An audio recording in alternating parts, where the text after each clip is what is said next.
आज इसमें हम पढ़ाएंगे present perfect tense. Present means वर्तमान, परफेक्ट मीन्स पूर्ण, टेंस मीन्स काल। किसी भी टेंस का जब आप नामकरण करेंगे यानी नाम रखेंगे तो मध्य से उसकी हिंदी बनाई जाती है। परफेक्ट माने पूर्ण, प्रेजेंट मीन्स वर्तमान, टेंस मीन्स काल, यानी पूर्ण वर्तमान काल। इस टेंस में हमारा जो कार्य होगा वो पूर्ण हो गया होगा। क्या रहेगा? पूर्ण हो गया होगा। जैसे यहाँ पर मान लीजिए मैंने यहाँ दिया है कि तुम खाना खा चुके हो। अभी यहाँ लिखा हूँ, देखो, वह घर जा चुकी है, वे आए हैं। देखिए वह घर जा चुकी है, इसका मतलब काम क्या हो गया? कंप्लीट हो गया, पूर्ण हो गया। वे आए हैं यानी वे आ गए हैं, अब इसमें काम ओके हो चुका है। तो ऐसे में यहाँ ध्यान से देखेंगे तो परफेक्ट यानी काम क्या रहेगा? पूर्ण हुआ रहेगा। और ये ध्यान देना है, वाक्य को पढ़ने से लगता है कि कार्य अभी अभी पूर्ण हुआ है, कार्य अभी अभी समाप्त हुआ है, ये ध्यान होता है। तो मैं इसका पहचान बोल देता हूँ, आप इसे सुन लें, नोट भी कर सकते हैं कि जिन हिंदी वाक्यों के अंत में क्रिया के साथ चुका है, चुकी है, चुका हूँ, चुके हैं अथवा या है, ई है, ए हैं, या हूँ जैसे शब्दांश आए और कार्य हाल ही में पूर्ण होने का बोध कराए तो उसे प्रेजेंट परफेक्ट टेंस कहते हैं। अब यहाँ कोडिंग है, कैसे पहचाने हिंदी में? तो हिंदी में कैसे पहचानेंगे? क्रिया के साथ क्या होना चाहिए? चुका है। या क्या होना चाहिए? चुकी है, या चुका हूँ, या चुके हैं।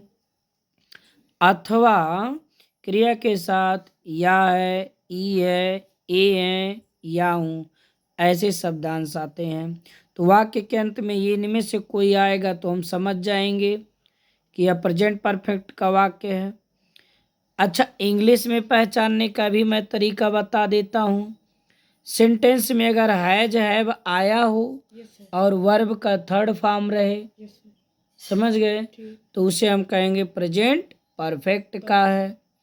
दूसरी चीज, यहाँ हेल्पिंग वर्ब इस टेंस के अगर आपसे पूछा जाए कि प्रेजेंट परफेक्ट टेंस का हेल्पिंग वर्ब क्या होता है, प्रेजेंट परफेक्ट टेंस का हेल्पिंग वर्ब क्या होता है, तो आप बताएंगे हैज और हैव, ये दोनों होते हैं।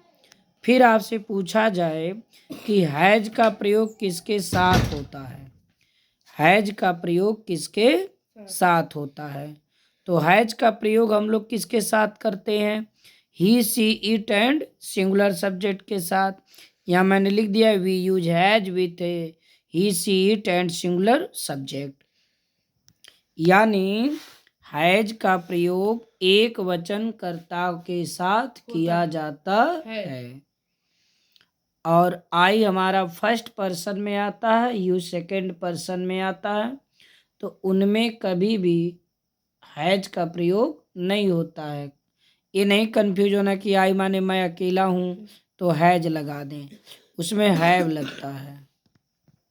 और अगर पूछा जाए हैव का प्रयोग किसके साथ होता है, तो इसका भी मैंने लिख दिया है यहाँ नीचे कि we use have with I, you, we, they and plural subject. यानी हैव का प्रयोग हम I, you, we, they and plural यानी बहुवचन कर्ताओं के साथ करते हैं।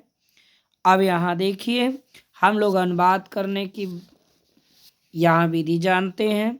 वह घर जा चुकी है, जब सेंटेंस में पूर्ण विराम रहे तो सेंटेंस आपका क्या होता है? अफर्मेटिव। और नहीं शब्द आ जाए इसमें तो भी पूर्ण विराम होगा, तो वो हो जाएगा निगेटिव।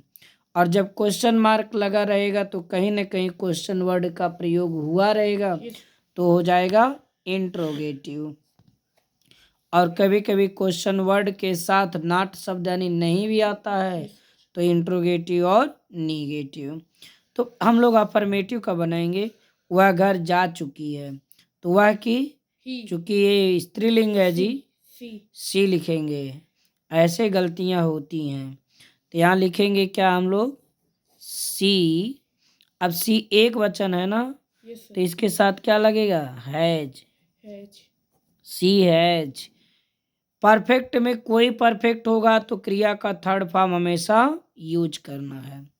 तो यहाँ पे जाना, तो गो माने जाना, थर्ड फॉर्म गॉन, GONE।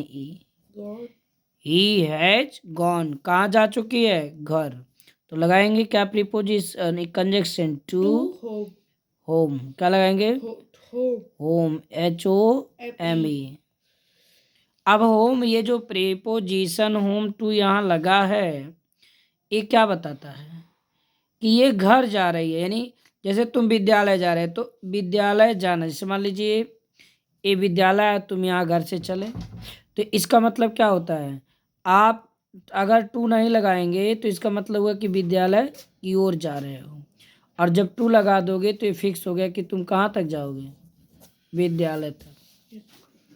इसलिए टू प्रीपोजिशन का प्रयोग यहाँ किया जाता है। वे आए हैं, तो वे की इंग्लिश दे, वे की इंग्लिश दे। प्लूरल है तो क्या लगेगा, हैव। क्या लगेगा, वे माने कोई अकेला तो है नहीं, कहने से लग रहा है कि बहुत से लोग हैं, तो दे हैव हो गया। आना के इंग्लिश कम, कम का थर्ड फॉर्म, तो यहाँ लिखेंगे they have came. Come came, come came second form है, दे हैव कम। तुम किताब पढ़ लिए हो, अब आ गया ए हो, तो यहाँ पे हो गया यू, यू के साथ क्या लगेगा, हैव। पढ़ना, रीड, तो इसका प्रोनाउंसिएशन रेड, द बुक। ठीक। हम फूल तोड़ चुके हैं, इसका क्या होगा, we have plucked the flower।